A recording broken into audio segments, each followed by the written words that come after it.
Welcome back, explorers of the ancient and the mythical. Today, we journey to the heart of Lydia, a prosperous kingdom in ancient Anatolia, known for its skilled artisans and craftsmen. It is here that our story unfolds, a tale woven from the threads of pride, talent, and divine retribution. This is the story of Arachne. Arachne was not born into nobility or divine lineage. She was the daughter of a humble dyer in Hippapa of Lydia, but she was blessed with a gift that made her fingers dance on the loom, weaving threads into tapestries that were nothing short of extraordinary. Her tapestries were not mere fabrics, they were narratives spun into life. They depicted tales of love and loss, of triumph and despair, of mortals and gods. Each thread was a stroke of color, each weave a verse of a poem, each tapestry a testament to Arachne's unparalleled skill.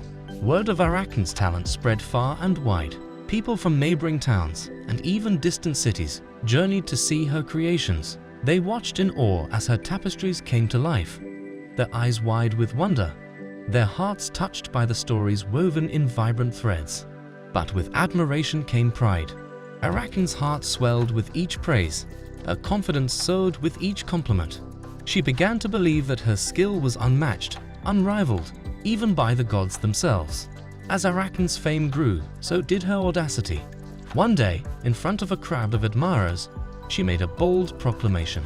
She declared that her skill in weaving surpassed that of Athena herself, the goddess of wisdom and crafts. The crowd gasped at her words, a murmur of disbelief rippling through the assembly. To challenge a god was not just audacious, it was sacrilegious. But Arachne stood by her claim, her eyes gleaming with defiance and determination.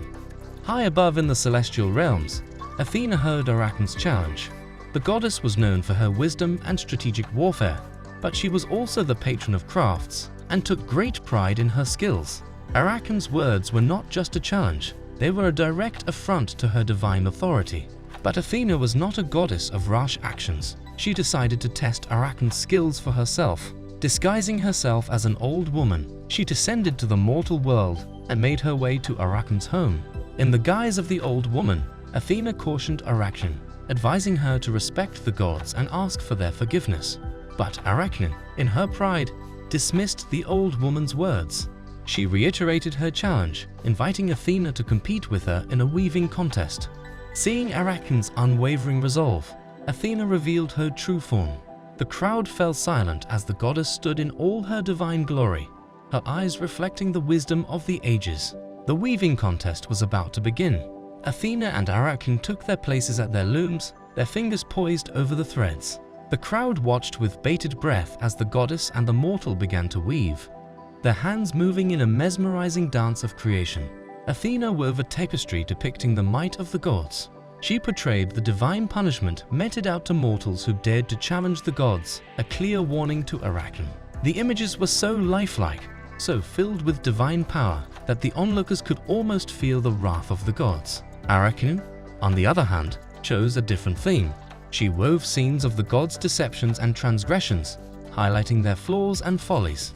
Her tapestry was a testament to her extraordinary skill, the images so vivid, so compelling, that they held the crowd spellbound.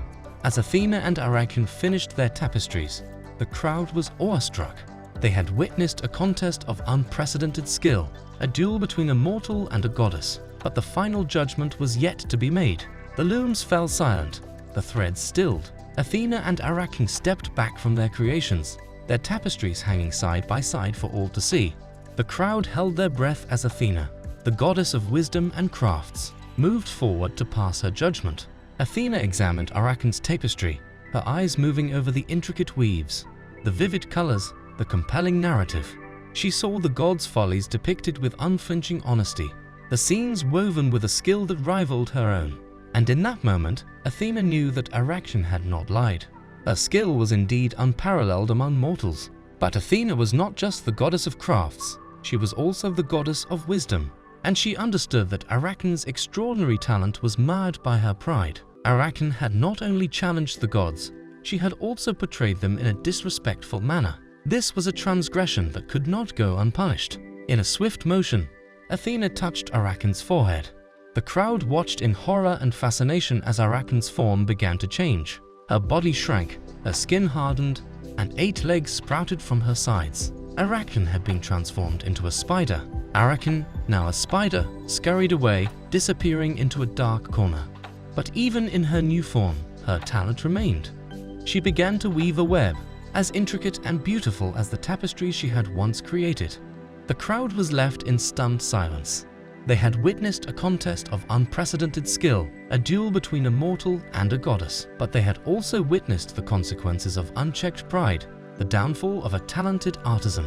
Athena looked at the crowd, her gaze stern yet sorrowful. "Let this be a lesson to all," she said. "Respect the gods, honor their authority. Talent is a gift, but it must be wielded with humility."